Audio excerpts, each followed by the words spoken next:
y en a marre. Vous êtes en train de fabriquer une nation de trauma du naso, de flipper de l'écouvillon, des becs BD du sinus. Allô Maillot?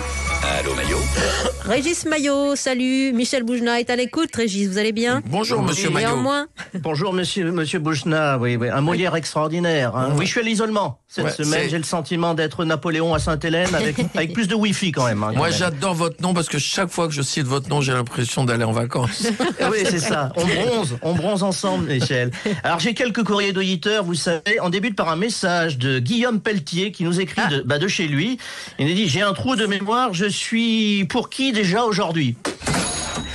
C'est un peu le tournant de cette campagne. Vous avez vu, Guillaume Pelletier a rallié la candidature d'Éric Zemmour. Il a tellement retourné sa veste, Pelletier, que lorsqu'il se promène à la campagne, les oiseaux le prennent pour un épouvantail. Alors, on a une question de Fanny. Fanny qui est enseignante dans le primaire, c'est-à-dire qu'elle passe sa vie à lire des protocoles de Jean-Michel Blanquer. La pauvre, on compatit. Elle nous dit: j'ai lu sur Facebook que désormais un test PCR sera obligatoire pour effectuer un test antigénique.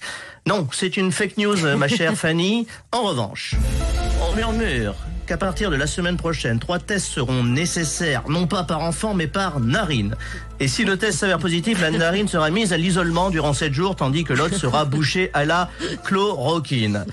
Il y en a marre. Et aujourd'hui, en tant que parent d'élève, j'en appelle solennellement au ministre de l'Éducation nationale. Je dis stop! Stop à la pénétration nasale sans consentement chez les moins de 12 ans. Arrêtez, monsieur le ministre, avec vos tests. Les enfants de France sont traumatisés. Les narines de nos gosses ne sont pas des garages à coton-tige. Il y en a marre. Vous êtes en train de fabriquer une nation de trauma du naso, de flipper de l'écouvillon, des becs BD du sinus. Bon, c'est un coup de gueule. Hein. Je vais dire, mon fils, je vous le dis, entre nous, hein, il a tellement la trouille que ce matin, en prenant mon café dans un gobelet, j'avais une touillette, vous savez, en plastique à la main, il s'est mis à hurler: non, papa, pas encore un autotest. On en a marre.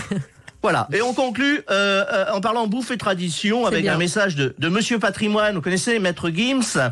Il voulait savoir si on avait bien pensé à célébrer l'épiphanie.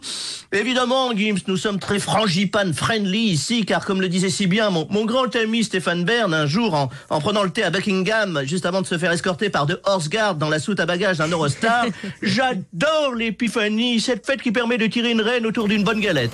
Allez, je vous dis à demain.